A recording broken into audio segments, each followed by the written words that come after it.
Moses and the parting of the Red Sea. Long ago, the people of Israel lived under harsh conditions in Egypt. For many years, they had been treated as slaves, forced to work under heavy burdens.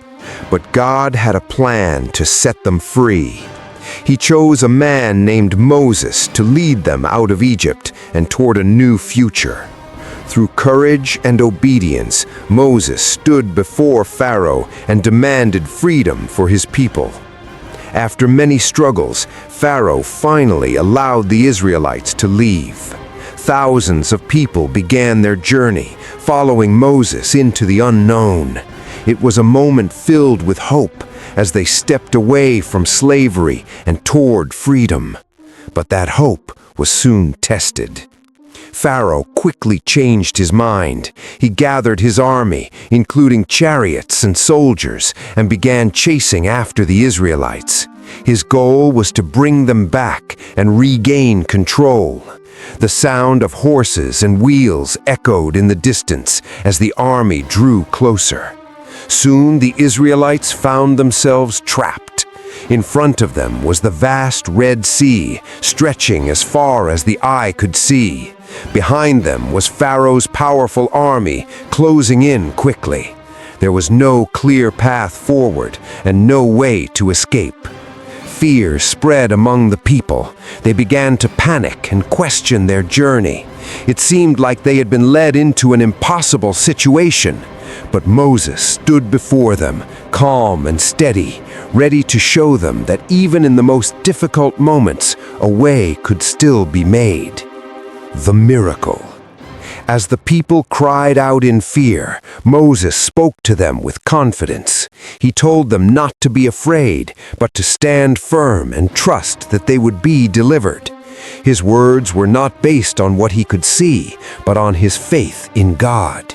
Even though the situation looked impossible, Moses believed that something greater was about to happen.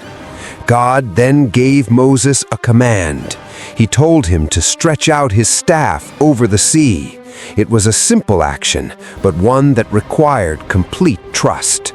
Moses stood before the water, lifted his staff, and followed the command without hesitation. Suddenly, a powerful wind began to blow. The waters of the sea started to move, pulling back on both sides. What once seemed like a barrier began to open. The sea parted, creating a path through the middle.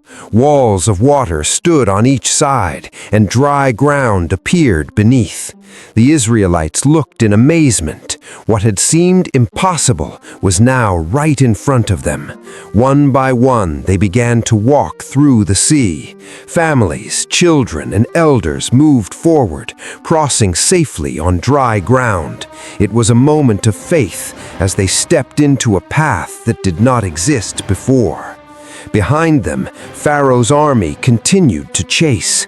Seeing the path through the sea, they followed after the Israelites. But what they did not realize was that this path was not meant for them. The same miracle that created a way for the Israelites would soon become a barrier for their enemies. Conclusion. Once the Israelites had safely crossed to the other side, Moses again followed God's command. He stretched out his staff over the sea once more. This time, the waters returned to their place. The path disappeared, and the sea closed over Pharaoh's army. The soldiers and chariots that once seemed unstoppable were defeated. The danger that had followed the Israelites was gone. What began as fear ended in victory. The people who once felt trapped now stood free on the other side. In that moment, the Israelites saw the power of trust and leadership. Moses did not rely on his own strength. He trusted God, even when the situation seemed impossible. His faith guided an entire nation to safety. This story teaches a powerful lesson about life. There will be moments when you feel trapped with no clear path forward. You may feel surrounded by challenges, just like the Israelites at the sea. But those moments can also become the place where miracles happen. Sometimes the path you need does not exist yet, but with faith, courage, and trust, a way can be made. Just like the sea was parted, obstacles can be removed in ways you never expected. In the end, the message is clear. Leadership requires courage, faith requires trust, and even in the most impossible situations, miracles can happen when you believe.